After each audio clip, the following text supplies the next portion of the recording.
Welcome to The Explainer. I am so excited to jump into this one with you today because we're unlocking a culinary secret that's honestly going to change the way you cook. If you've ever tried to replicate that perfectly textured, insanely fragrant restaurant-quality stir-fried cabbage at home and just kind of fell short, well, you're in the right place. Today, we're breaking down a very specific step-by-step technique from an expert cook. Because as you'll see, a truly great stir-fry isn't just about throwing stuff in a pan. It's all about precision, temperature, and most importantly, unlocking those incredible aromas. Let's get into it. So, let's start with a very familiar frustration. Think back to the last time you made a quick cabbage stir-fry.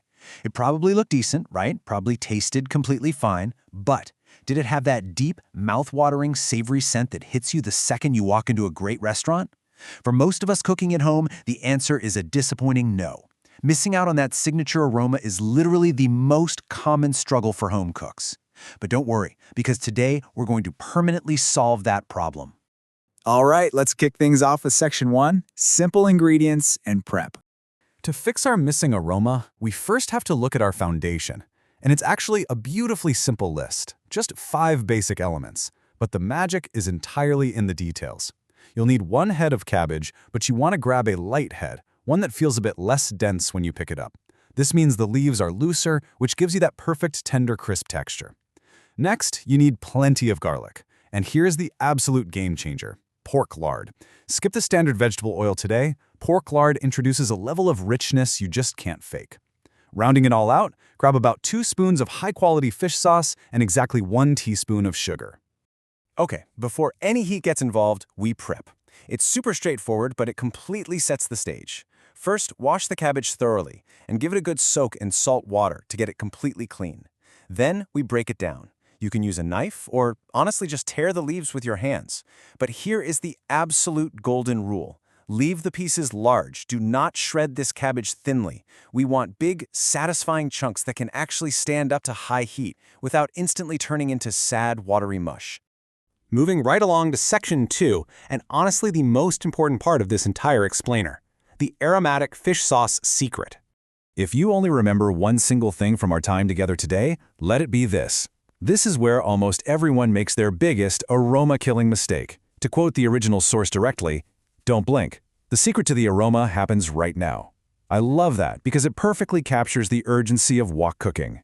When you're at the stove, the timing of this next move is literally the difference between a boring side dish and a total masterpiece.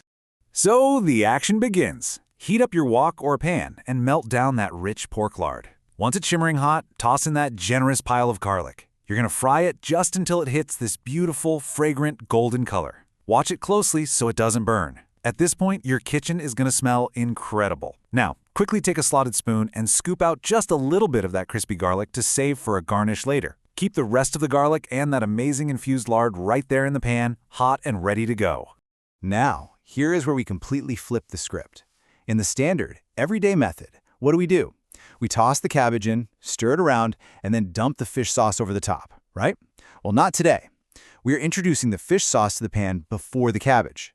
It sounds crazy to season an empty pan, I know, but the science behind this contrarian tactic is exactly what creates that elusive restaurant flavor.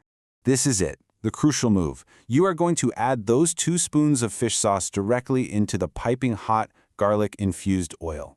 The second that fish sauce hits the sizzling fat, it instantly caramelizes, it blooms, the harsh, overly fishy smell completely cooks off in a fraction of a second, and what's left behind is this deeply rich, incredibly lasting savory aroma. I promise you will smell the absolute difference the exact millisecond it hits the pan.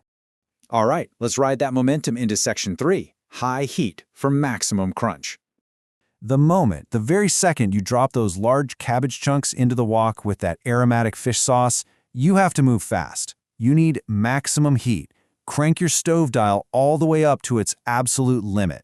This is not the time for a gentle, relaxing simmer.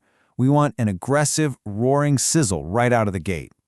Let's break down why this high-heat wok action is absolutely vital.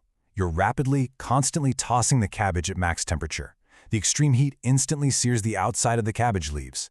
This searing action practically forces the vegetable to absorb all that caramelized fish sauce aroma we just built, while completely protecting its crispiness. If your heat is too low, the cabbage just starts sweating, releases all its water, and essentially boils in its own juices, and nobody wants soggy cabbage. High heat guarantees that perfect, tender crunch. And finally, Section 4, Final Seasoning and Plating. Let's bring it all together. This whole cooking process happens incredibly fast. After just a few moments of high heat tossing, the cabbage will wilt just slightly. That's your cue. We need to balance out those intense, savory fish sauce notes. So briefly drop your heat just a touch so nothing burns, and sprinkle in exactly 1 teaspoon of sugar. If you're a fan of seasoning powder, throw a pinch of that in now too. That tiny, subtle hit of sweetness is the ultimate secret to rounding out the flavor and making the dish genuinely addictive. Sugar is in.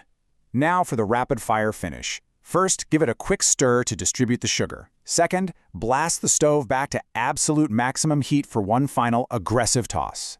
That heat instantly dissolves the sugar and creates a beautiful glaze over the cabbage.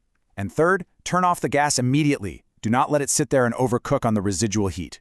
Plate it up while it's hot and vibrant, and don't forget to sprinkle that crispy golden garlic we saved right over the top. And there you go. Just by rethinking the order of our ingredients, specifically blooming that fish sauce directly in the hot lard, and by totally committing to maximum heat, you get a dish with a mind-blowing aroma and an unforgettable crunch. It's a real game changer. So I'll leave you with this. Are you ready to transform your everyday cabbage into an aromatic masterpiece tonight? I highly recommend giving this technique a try. I know you're going to love it. Thanks so much for joining me for this explainer, and happy cooking.